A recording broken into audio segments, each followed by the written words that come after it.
Right, this is a IP address management overview. So environment what we have is a Windows Server 2016. So what we're going to talk about here, the functionality of IPAM, what is important about IP address management, how you can get benefits of IP address management. At short, I will call them IPAM. Okay, so we will discuss about IPAM functionalities and the components, how you deploy IPAM, what are the requirements, and how to manage IP address spaces by using IPAM. So the complexity of modern networks can make the management of technologies such as DHCP, that is stands for a dynamic host configuration protocol, and domain name system, which is DNS, as we know, across an enterprise, a difficult task. So managing these components and the way they interact is critical to health and proper functioning of your network. The IP address management server feature helps you to unify the management and visibility of DHCP and DNS across all of the servers in your infrastructure. So here I do have my virtual environment up and running, that is in between my recording screen here. It was paused so I can resume my machines. Under my tools, you could see I have a DHCP server which is up and running with couple of scopes in it. So to get a benefit of a DHCP failover, we can set up a second server that would act as a DHCP failover server.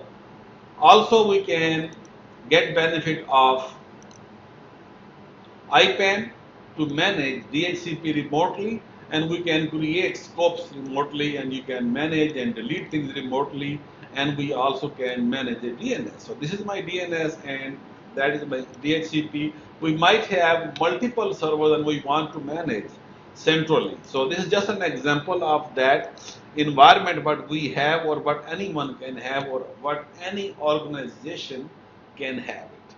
So for that reason we need to use IPAM, is a solar winds kind utility. So IPAM can help you to deploy, manage and monitor your IP addressing infrastructure. You will see that when we do your lab, you're going to install IPAM on a member server.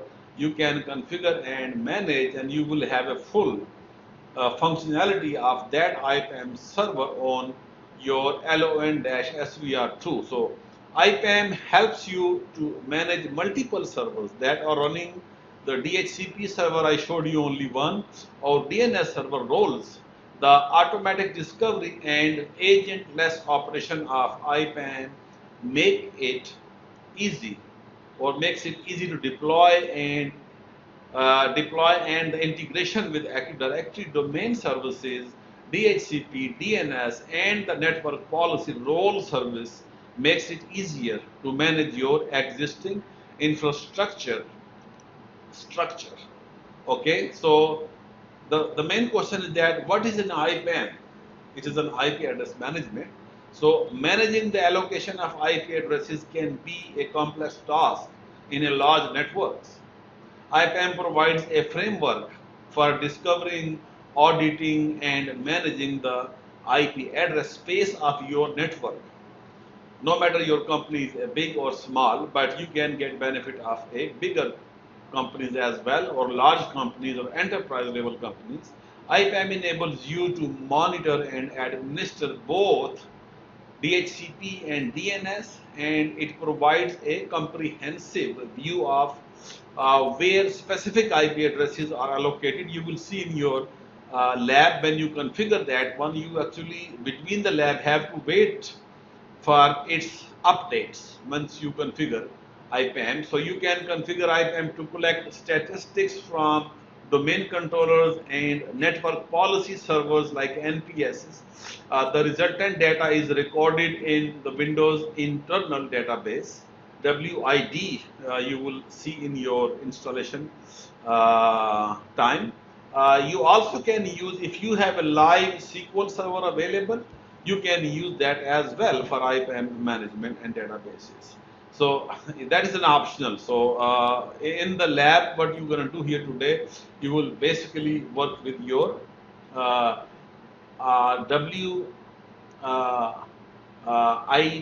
Windows internal database. But we have to know also that what are the requirements for the IPAM deployments.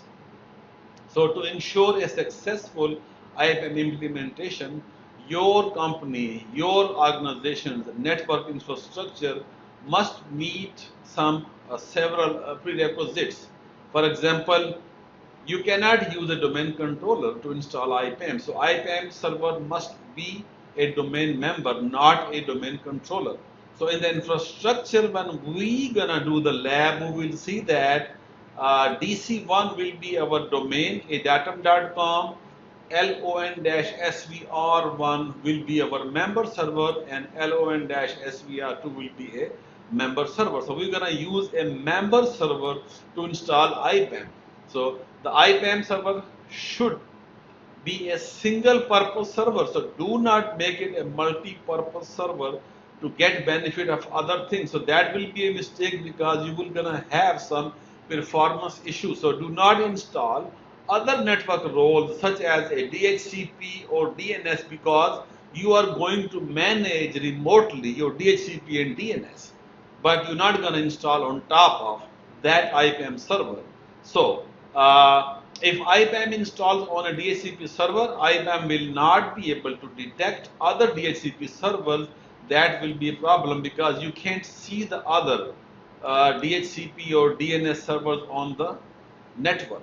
To manage the IPv6 address space, you must enable IPv6 on the IPAM server.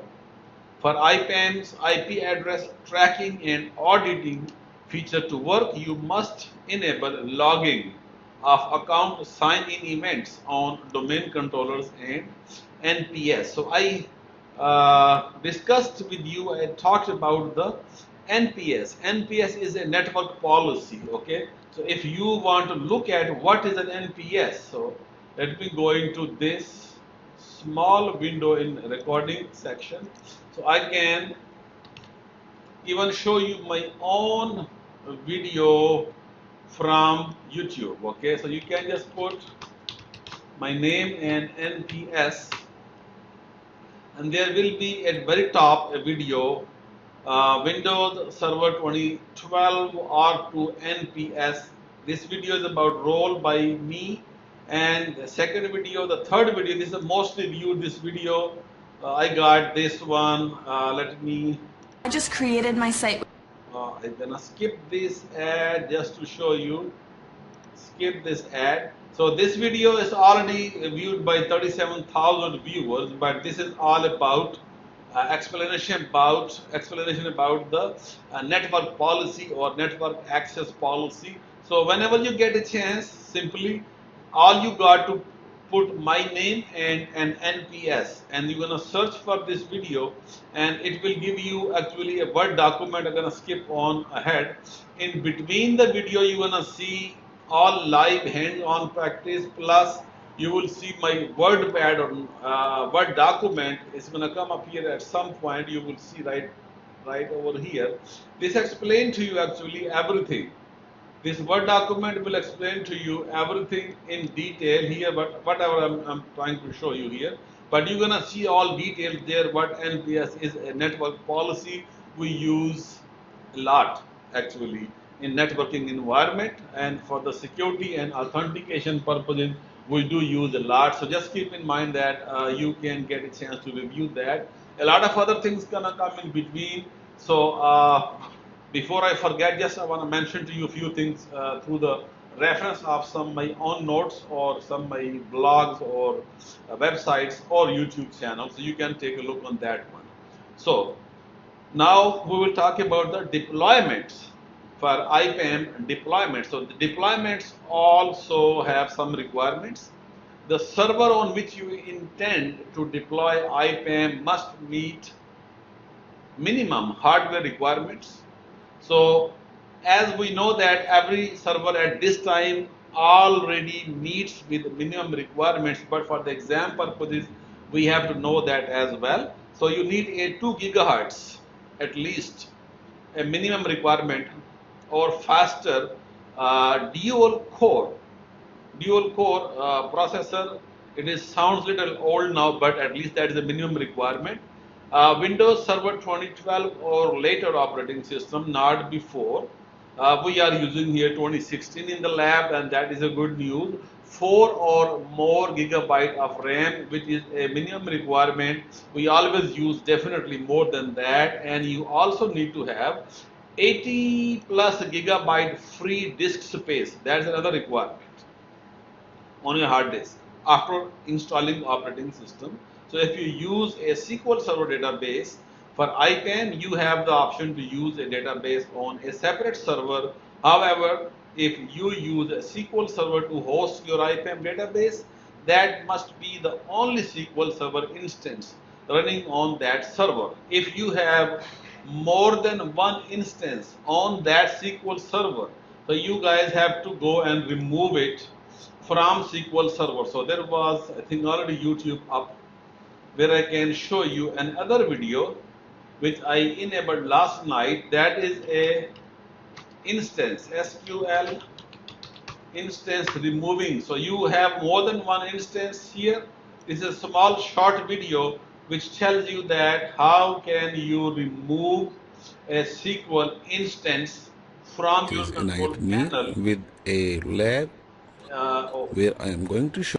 I supposed to now. So this is the way you're gonna see a small brief a note on this video, that if you are running a SQL server on-prem in test environment or in production environment, and you have more than one instance, you got to go in control panel and one by one remove those instances, leave only one instance and give them IPAM related name. That's all. Okay, and that's the way you can do a little bit advanced work you can do for that, but that is a requirement. Okay, so you should have internal database for testing purposes, and if you are really implementing in production, you might want to consider a dedicated SQL server running only one instance of SQL.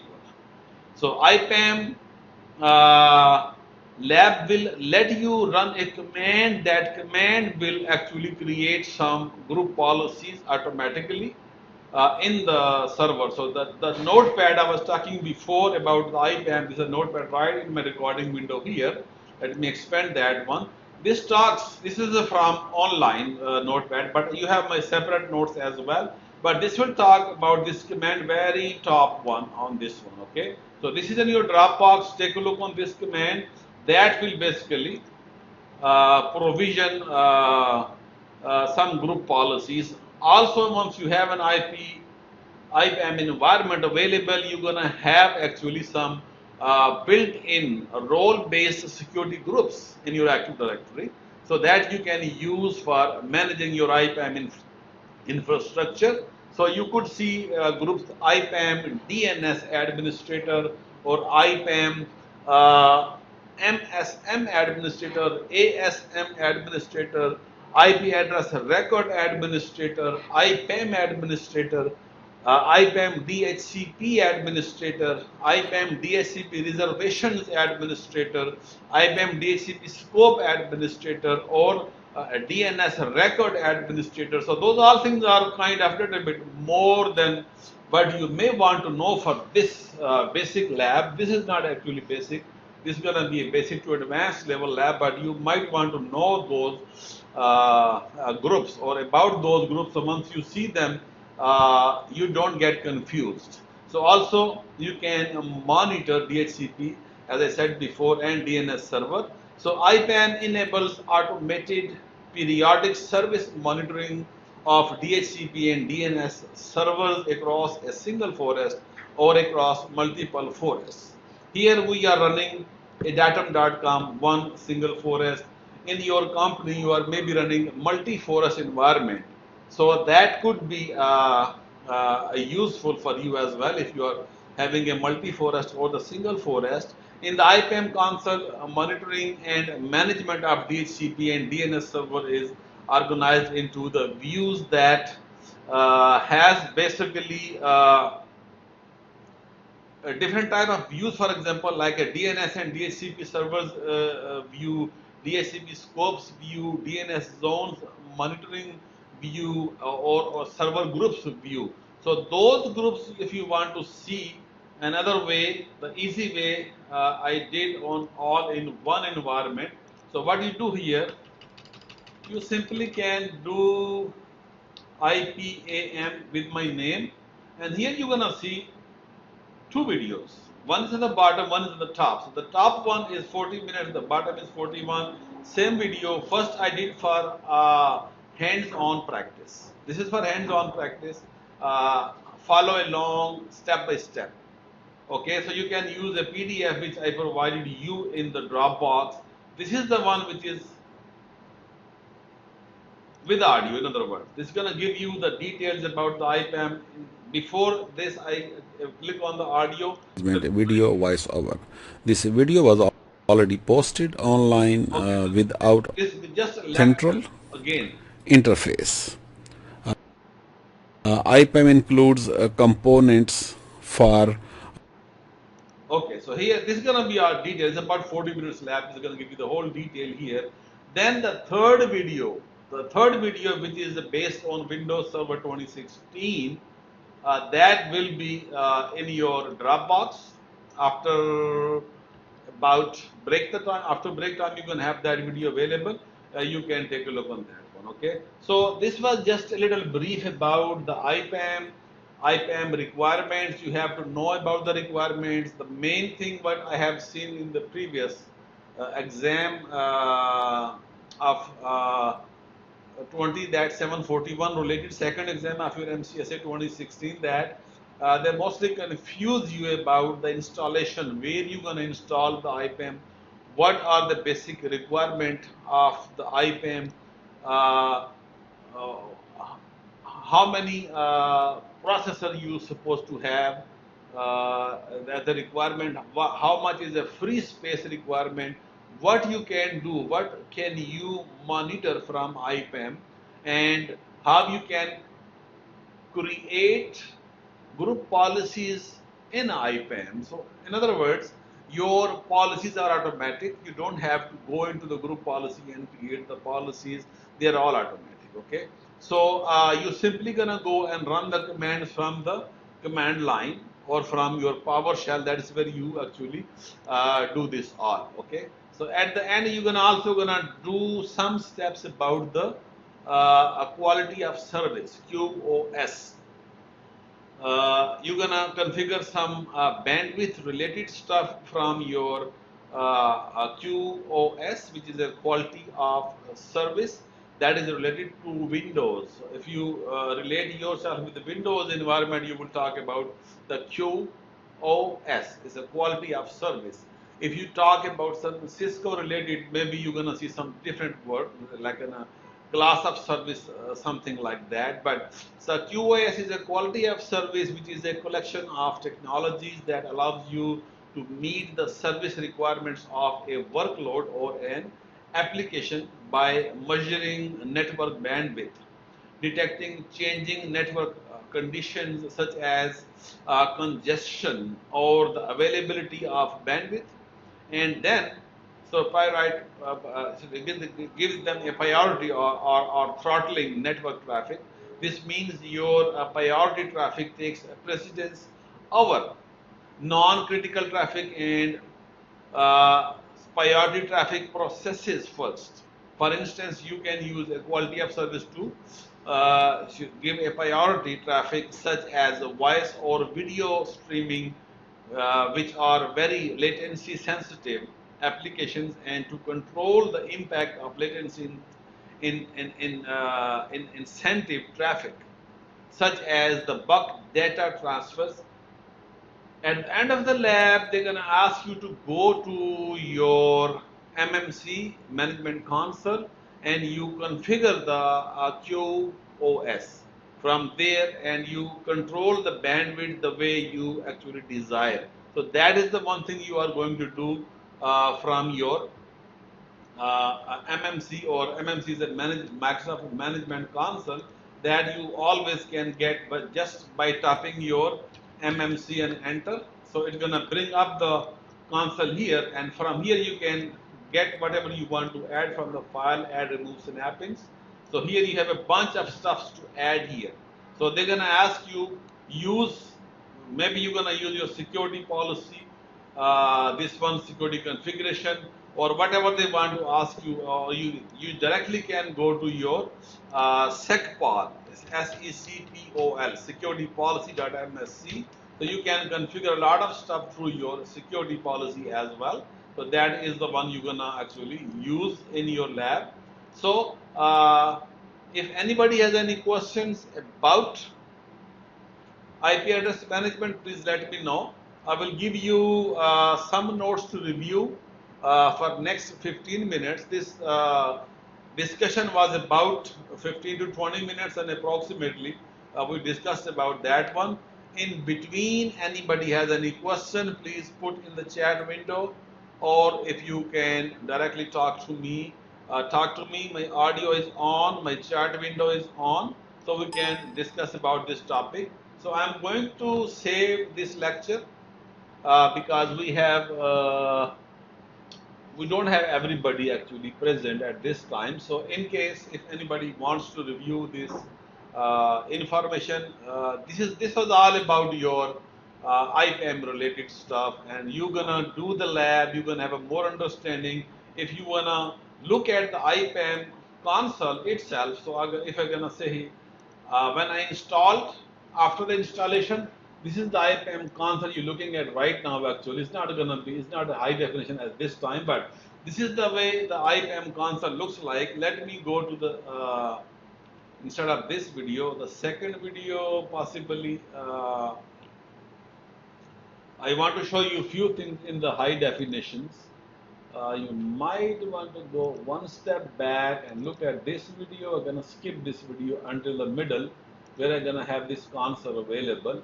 This is your console where you enable the console. So currently I have IPAM installed. From the left side you can see here, you can add here scopes and IPs you manage from here. This is my IPv4 IPAM service inventory. This is the whole console. On the left side you can see all options are available, but you're gonna go and configure this one from your Windows Server 2016 environment, and it is a member server L1-SVR2 where you are going to install. So you are going to do this all work anyways. So just to let you know that this is the environment I want you to understand. On the left side you have it, the full control. In the middle, once you provision those all configurations, you can basically control centrally things. Okay, so our DHCP was SVR1, then DC1, and you can test things from the client point of view, but you can add and remove scopes directly from the IPAM server. So you need a lot of time to review this all anyways, to understand this all. So that is what you are going to do actually. So once you have IPAM installed, so you're gonna see on the left side, and you see all options here, and you will see how you're gonna configure. And this refresh takes time, 10 to 20 minutes when you're going to refresh your policies once you have IPAM installed or available. Okay, so these all things you're going to do at 7:40. We'll take a break. Before break, I'm going to provide you some slides and some other lecture notes. So please review them, bring up some questions, think about whatever you want to think about IPAM. It is very important topic. So, and let me know. Okay. So let me save this video, and I'm gonna put in the Dropbox. Thank you.